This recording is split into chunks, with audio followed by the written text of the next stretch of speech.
Hi. Happy Tuesday. We were all checking ourselves out in our reflections before we started.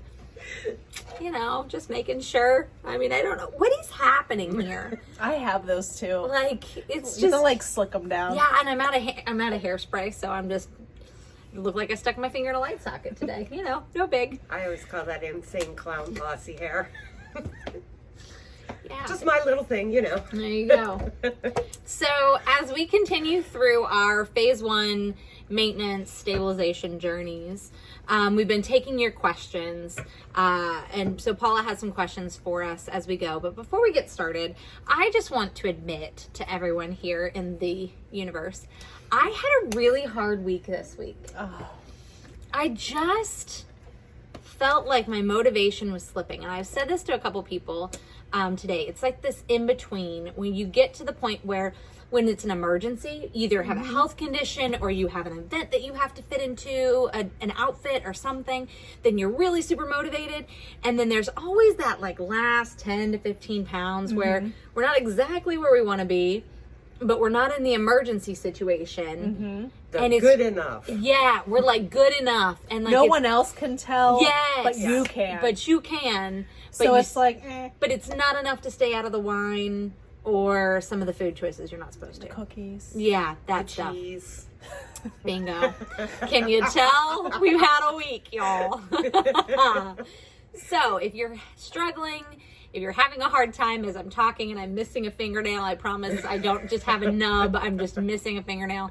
We're right there with you. So hopefully, Paula said, as I was telling her about my ailments this morning, not ailments, but like situation, she was like, oh, just you wait for the questions today. Yeah. So I'm a little nervous. I feel like, I don't know if we're just like all in sync or what's going on, but like a lot of, I mean, none of us dressed alike today. no. So you would think that we were all in sync, but Yeah. we didn't get the memo. Well, Anyway. by all, I didn't mean us right now. I meant them. I should have been more specific. Our clients and us, because the questions that I've been getting a lot this week are mainly about motivation. Okay. And they wanted to ask you guys about motivation. Oh, boy, here and we go. have us answer some of those. And I just thought it was very interesting because, Yeah. you know, it's like, how are we all going through this at the same time? I don't know. The universe, man, we're all in it together. Yes. We're synced. We're ready to hold your hand. Okay, here we go. Okay, so who's going first? I'll go first. You went Okay. first last time. All right, I'll go. great. Might as well. Get So over for with like the Band-Aid. maintenance approach, Okay. so they want to know, can you ever just take a break from worrying about what you're eating all the time? Okay, so you can. You're just not gonna like what the scale says. I think that's the really hard reality of stabilization and maintenance is that everything takes work. Everything. You always have to be mindful. Yeah, like it's just not. I'm not going to say that people aren't out there. They're probably unicorns. I don't know. But I'm sure that there are people that exist that can just eat whatever they want and they don't have to think about it and they don't have a weight issue and they don't have any health problems. And good for you. Congratulations. I wish you all the best. But that is not. That's not us. That's not us. That's not us, no. And so, yeah, if you stop thinking about it and you stop paying attention to it, it doesn't have to become an obsessive thing. You don't have to be very diligent and, you get to a point where you've done this enough that you know exactly what the construction of your meal looks like on your plate. You're mindful enough to know, hey, this is a couple servings of protein, a servings of fat, some carbohydrates. Paula is insanely like a savant. Is that the right phrase? Yes. When it comes to knowing calories and macros of foods, like it's insane. Yes. Yeah, How so I know when it's a little overboard. I'm like, I'm gonna have it though. No, I'm joking. Not all the time. but that's the choice, right? Is you know it, you want to be able to look at it and not have to be like, oh, I don't know if this is bad for me or not. You do look at things and know whether or not they're good or bad. But if you stop really paying attention and keeping track mentally, at least throughout the day, then it's very easy to make the whole day bad and have your weight jump on the scale. Yeah. And one of the easiest ways that I learned about, calories and the balancing is because I track like on, like whenever you're tracking, for example, on Lose It is the app that I like the best. Yeah. And because I track all the time, I notice a pattern that I just remember. So now it's nice when I don't have time to track, I can kind of know because I track so often. Yeah. So Yeah. that is nice. I don't always pay attention to the specific numbers, but I can visually see from like a size perspective. I remember growing up, my dad would always cook and he'd be like, this part of your hand is a tablespoon and this part of your hand is a teaspoon. And I remember visually, so like I'm very visual with it. Like I can remember, okay, this is about 6 ounces of protein, a couple cups of vegetables, blah, blah, blah, blah. But whether or not you actually do it is a different thing. Yeah. So yeah, there's no actually, there's no magic pill where you can eat whatever you want and not pay attention and have the scale. No. Agree with you. It just doesn't work. If you want to control your weight, no matter whether your weight And your loss health, or maintenance, you have to always be watching. You're going to be watching in different ways because there's going to be things that you're allowed more of on maintenance, obviously, but you have to watch. Yep. And that's not to say you can't go to an amusement park and enjoy yourself. Right. But you do Vacations- have to clean up afterwards. Right. Yeah. And vacations are always going to happen. One of the things we do notice on vacations, and this is where it gives almost like a false sense of security. Let me know if this has ever happened to you, where you go on vacation, you eat and drink things that you wouldn't normally, and you come home and you're only up a pound or you stay the same or even lost weight. And everybody's like, oh, I can live vacation every day. But the reality is on vacation, you're relaxed, so your cortisol levels are down. You're probably getting in way more exercise and walking without realizing that you're doing it. Walking to and from the beach, or walking to and from, going Up on and a down the hike. boardwalk. Yeah, those kinds of things. Chasing kids around, because God knows that never ends when you're going on vacation with a toddler. It's just constantly moving. Keeping them out of things. So those kinds of things play into role. You can't out-exercise a bad diet, but enough exercise and enough carbohydrates can balance it out so that you don't gain. And so that becomes a little bit of that's a asterisk to that question, is that you can't really just eat anything and not pay attention. Eventually it will catch up with you. Also, when you're that busy, you tend to eat less. You don't think you are, but you're always running Your around. portions, You're not eating as much or as often. Yeah. So They can speak for themselves. On vacation, no, that has not happened to me. I normally do gain a little bit just because I feel like I'm pretty controlled when I'm home. I have a routine. I'm pretty controlled. On vacation, I really don't think about anything. So I am up a couple pounds. Well, I didn't say it happens every time. I'm just saying That's it has true. happened before. That is, okay. I can think of a specific vacation that you took Only for abroad. 2 weeks in Italy. That's true. And Yeah. you came home and you were almost exactly the same That weight. was true. That happened one time. And I think a lot of that has to do with the lack of preservatives over there. I would So, agree. yes. And I was walking a ton. That goes to my Yes. that goes to my point. Yeah. So yeah. So I keep guess that on in the mind. other vacation, I'm just sitting there on the beach. Right. So like it just depends No, on the type no, of no. vacation. Right. True that. there you Okay. Okay, so the other question for you, Bree, Yes. on a maintenance type of level. Yes. How do you handle when you have multiple events in 1 week or even multiple events like in a month? How do you like balance that? So I would like to say that I am really good at boundaries.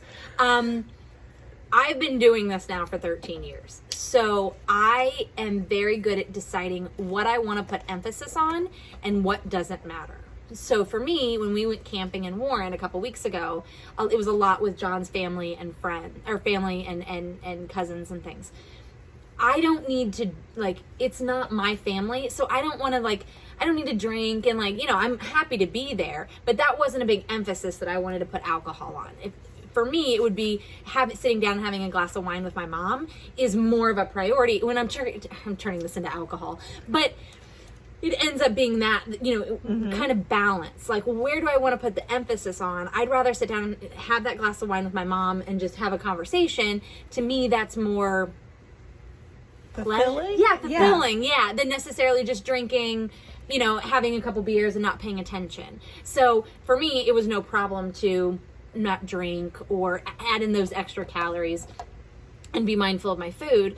And so I've gotten used to it over time. That doesn't mean that there aren't reunions on my husband's side that I do want to put emphasis on eating and drinking and those kinds of things. But I can look at a month and be like, all right, we have this, we have this, we have that, or even in a weekend, sometimes we have 4 events in one weekend. Where do I want to put the emphasis on? What do I want to indulge in? And the majority of the time, kind of know what to expect.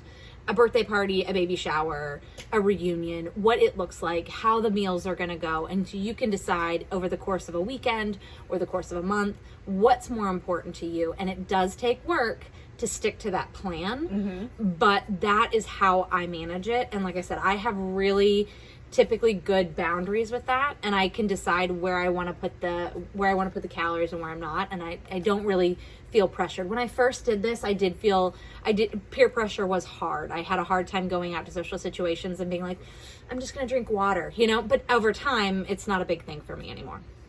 That was good. Also with it being graduation season and people were going to a lot of graduation parties, you don't need cake at every party. Well, that's it. And it's like, pick and choose. There may be one particular graduation party you're looking forward to more than the other. And that doesn't mean that you're not going to get there and all of a sudden they have like 17 food trucks that you weren't expecting. There's going to be slips. But the majority of the time, you know that this particular party is going to have this particular cake or this particular meal, and you're really excited about that. And so that's where the emphasis goes, where the other stuff can just kind of pull back. Right. The other good tip that I like to incorporate is take it a meal at a time. Just because you're going to the graduation party, let's say for like the brunch, lunch, whatever time, doesn't mean that breakfast is going to be crazy because, well, I'm just going to have whatever today. So make sure that breakfast is on point. Make sure lunch is on point. And then whenever that event happens, okay. And then make sure whatever else is on point, your snacks the rest of the day. Just because one little area of your day was not crazy, perfect, doesn't mean that the rest of your day has to be crazy. Yeah. Agreed. Yes. So those are my tips for getting through that. Perfect. So now we're going to move into like phase 1 type of mentality, okay? Right. So Womp womp. Here we go. How do you still find the motivation to stay on phase 1 after months of being on phase 1? Oh, that's deep. It is deep, and it's not always easy. I have told you guys that since I went to the Pirate Opener and had that piece of pizza, I have struggled to get back on. Sometimes you just have to focus on the next meal and make sure that one's good. And then after that's through, you focus on the next meal. And if you get tunnel vision like that, it's a little bit easier than looking, I have 3 months to go. Yeah. It's a whole lot easier going, I have one meal to get through. So one meal at a time. Yeah. That's a brilliant way. I like that. Or make smaller little goals. Yeah. Like, okay, you know what? I'm looking forward to the next 3 pounds. And then the next 3 pounds. Yeah. And the next 3 pounds. And then that gets exciting, and then you can kind of stay motivated that way too. My mom's favorite phrase is, how do you eat an elephant? One bite at a time. And that's how you go through weight loss goals. It's one of my, it was so annoying to me as a child having her say that to me every day. And now I say it to my clients on a regular basis.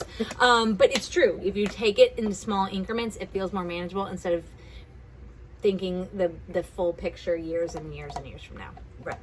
And it comes off easier that way too, because you're focused so much on this meal and the next meal that before you know it, you're down 10 pounds. So, I like and it. that helps. Yes. Perfect. Okay, so the hot weather is coming. So everyone wants to know any ice cream idea, or like how to make ice cream. Italian ice is I got a good idea for this too. is one that people want. They want Italian ice and recipes for the summer, phase 1. Okay, well, we do have a popsicle recipe on our And there's a page. Rita's ice. Yeah, there's a Rita's Copycat Ice on there too. Yeah, copycat, sorry. And chocolate chip frosty blend. Yeah. There you go. Or a lot of times tell them one of our clients' favorite, the chocolate drink. Yeah, they will put less water in and freeze the chocolate drink, and it's like a fudgesicle. So, Or like there's if you let that. it melt like a Frosty from Yeah. Wendy's. Fun fact. I don't know if you guys have been on the interwebs. However, there is a new appliance called the Ninja Creamy. Okay? Creami. Ninja Creamy. It makes ice cream. Okay? You can just take a protein drink and put it in there and freeze it, and it makes and I got one. Did you get yours? I you did. It try came last week. No, I didn't. Okay. It's sitting in the box like a beautiful creature. I have not taken it out and explored. That was on my agenda for this weekend and it didn't go as planned. But I have one, and so I'm going to try to create some recipes for you guys with just drink mixes and see how they roll. I've heard things where you can take a drink mix and then you can put like a vanilla crispy square in there and mix it, and it makes like a vanilla chocolate. Ooh, like a blizzard. Uh-huh. Ooh. So my goal, and that way you'd have to do 2 drinks. Wait, 2 drinks? 1 drink and 1 thing, and it would make 2 servings of a blizzard. So you get 2 servings of a blizzard. Yeah. A drink Which would and be a... nice. But it probably Yeah. makes a lot. Yeah, it makes I like mean, a we'll full see. cup. Yeah. I mean, I have a problem with portions, so am I going to eat 2 in 1 serving? Maybe. But I'll try it for you and let you know how it works out. And if you've got great self-control, that might be a good one for you. Otherwise, just the drink mixes. But I'm going to try to do it with that and the BCAs, because I think the BCAs are underused in that way. I feel like if you That's what froze is the in the BCAs, Rita's Ice. okay, good. If you freeze the BCAs, and we have a bunch of new flavors with the Trumi as well, to mix it up. So if you're craving fruit, ice fruit, but yeah, so Yeah. that's my game plan. Well, there we go. Creamy. Those are the questions for the week, so keep them coming. I'm taking inventory of them. So, but these were like the most out of everyone. Those are good. I feel like Yeah, I've they gotten are it a good. lot this week too. We're all on the same page. Yes. Yeah. Mm-hmm. Stick with us. And We'll see. get you there. Yep. Eventually. No, I'm just kidding. All right. Bye, guys. Bye. Bye.